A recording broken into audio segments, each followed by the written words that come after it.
AAC04-03.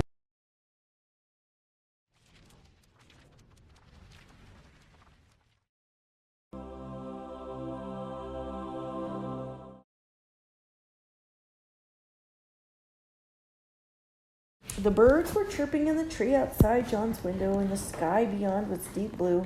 The bedroom door opened a few inches. "Hey, Sleepy," Mrs. Midas called. "Everyone else is up."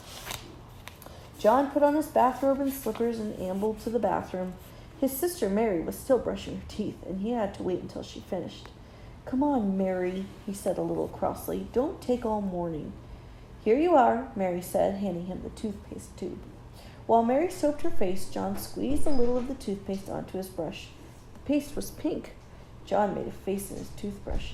It didn't seem fair that he should have to brush his teeth with stuff that tasted just like his tonic. A stinky taste, he called it. John opened his mouth and pushed it in the end of the toothbrush. As soon as it touched his front teeth, he noticed a delicious sweetness in his mouth, a taste of the best kind of chocolate. He pushed the brush to and fro, and the taste seemed to grow stronger. He removed the brush. The bristles were brown. "What kind of toothpaste is this?" John asked. Mary was drying her face. "The same kind," she answered. "It says on the tube." "Blanco Dent," John read. It was the same kind they always had. "Why is it chocolate flavored this time?" he asked. "Boy, is it good." "Silly," Mary said. "Of course it isn't chocolate." She hung up her towel and swished out of the bathroom.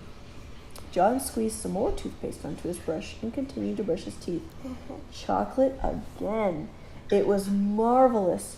Rich, sweet, smooth chocolate, chocolatey chocolate, like the single piece of chocolate from the box the night before. There seemed to be no further need for the toothbrush, so John rinsed it and hung it up. He squeezed out another bit of toothpaste onto a fingertip this time. He put his finger in his mouth and ate the toothpaste off. When he took his finger out again, it was stained chocolate brown.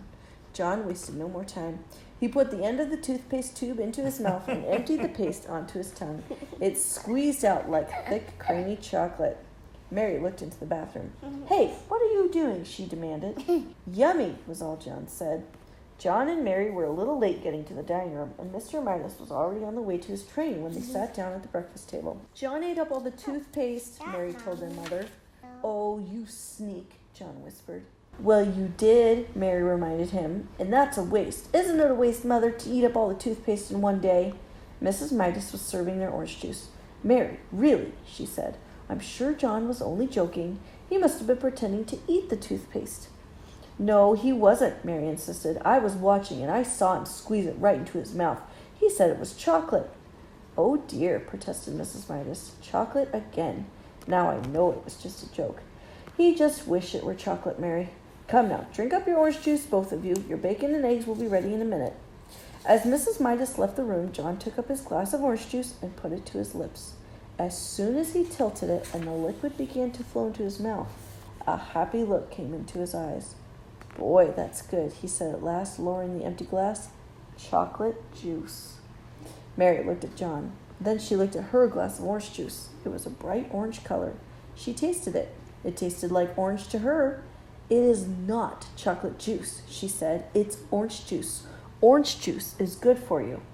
"Yes, John," Mrs. Midas said, hearing the last few words as she carried in the tray of bacon and eggs. "You must drink your—" She caught sight of John's empty glass.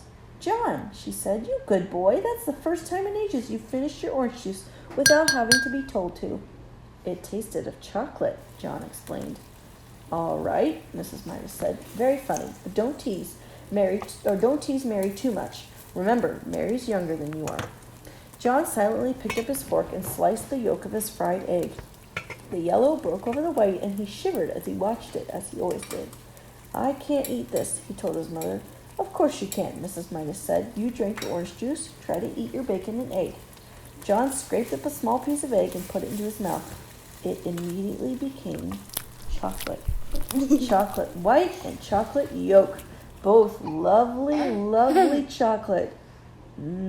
John mumbled. Chocolate egg. In almost no time he had finished every scrap of egg on his plate. Then he tried the bacon. The bacon turned to chocolate too. John had never before enjoyed his breakfast so much. After the orange juice that had turned to chocolate juice in his mouth, and the fried bacon and egg that had turned to fried chocolate, he ate 2 slices of chocolate toast with chocolate butter and chocolate marmalade washed down with a glass of chocolate milk. "I'm very pleased with you this morning," Mrs. Midas said as she helped John on with his coat. "If you promise to eat your lunch at school as well as you ate your breakfast, I'll give you a dime to buy some chocolates with."